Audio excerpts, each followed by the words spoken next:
My name is Jay, and I'm a budget advocate. I've been a budget advocate for 10 years. I chaired the budget advocates for 7 years, and I'm writing this as an individual. The national rhetoric has become dangerous, and the police officers are being targeted for harm. The idea of defund the police is making its way through the social media and is a constant theme in the recent marches.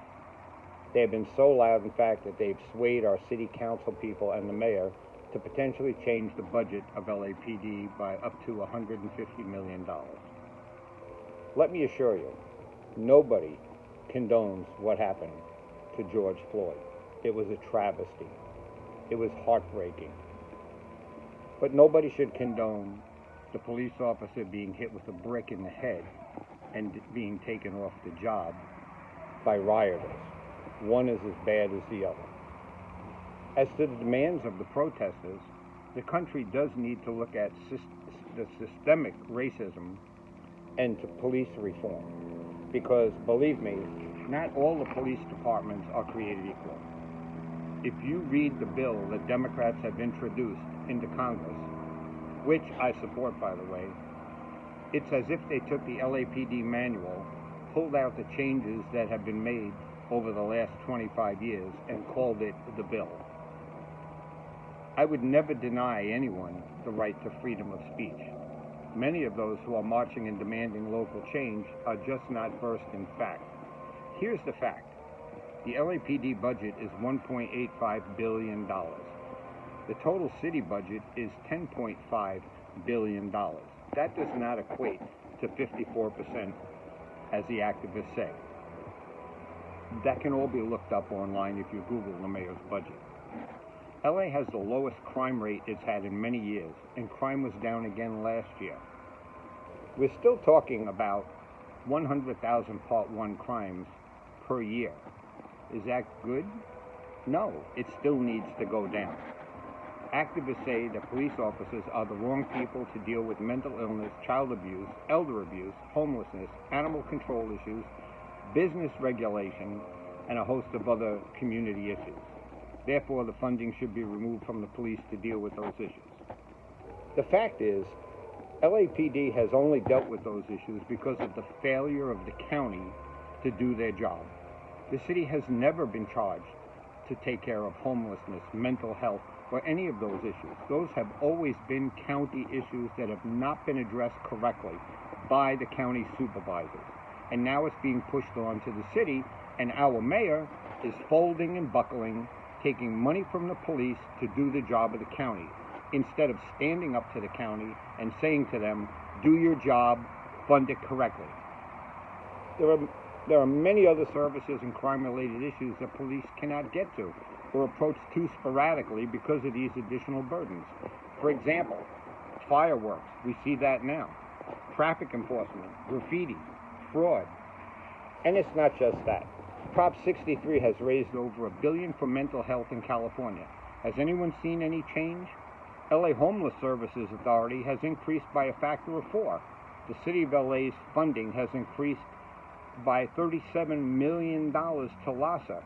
And now we're spending over $400 million on homelessness out of our budget. Money that could have gone into other programs. It's not our responsibility to feed people. It's not our responsibility to educate people. These are all issues of LAUSD.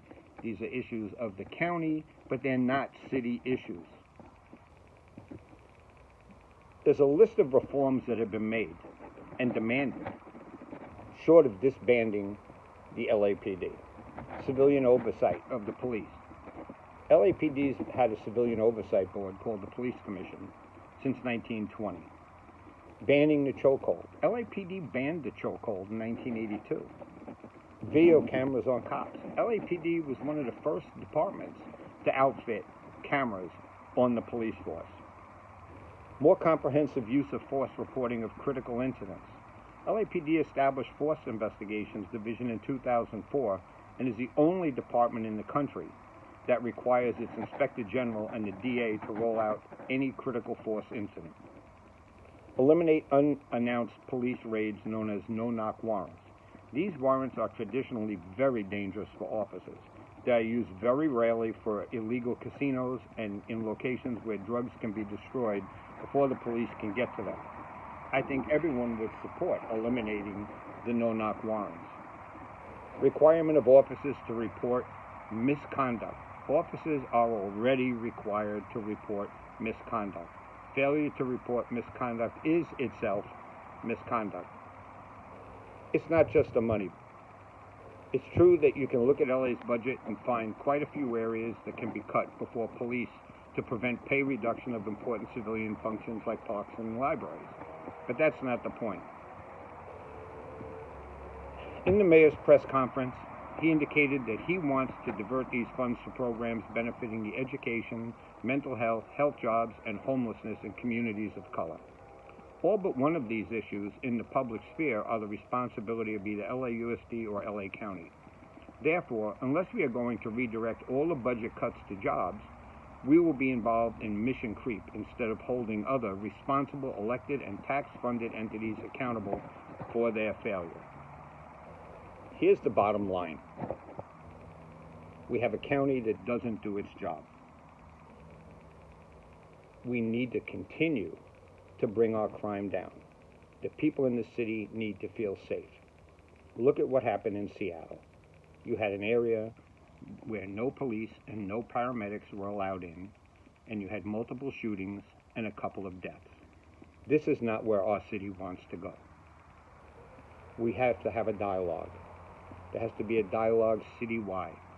But we can't have knee-jerk reactions by politicians who fold to public pressure. Because the pressure will come the other way, and this city will be divided forever. And the rioting, the looting, the protests will never stop. We are one people. We are Angelenos. And until and unless we are able to act as one group of people and have that dialogue, this city will never be the city of angels.